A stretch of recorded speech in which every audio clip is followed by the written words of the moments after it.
और अब बात करेंगे पाकिस्तान मिनरल इन्वेस्टमेंट फोरम की। हमारे पास खरबों डॉलर्स के ज़खायर हैं जिन्हें निकालने से पाकिस्तान कर्जों के पहाड़ से निजात हासिल कर सकता है। वज़ीर आज़म की बैनुल-अक़वामी सरमायाकारों को पाकिस्तान में सरमायाकारी की दावत। पाकिस्तान मिनरल इन्वेस्टमेंट फोरम से खिताब में वज़ीर आज़म ने कहा, कॉन्फ्रेंस में शिरकत पर तमाम मंदूबीन का खैर मकदम करते हैं।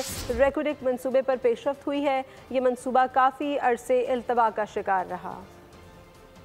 Natural resources from the rugged mountains of Balochistan to snow-covered mountains of KP.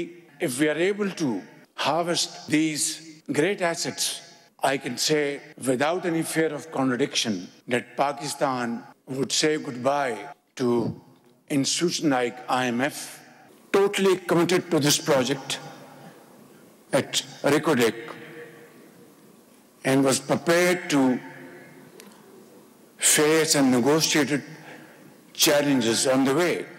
The progress which has been made so far on a project which lingered on for about 20 years. Subscribe करें और bell दबाएं ताकि कोई खबर रह न जाए।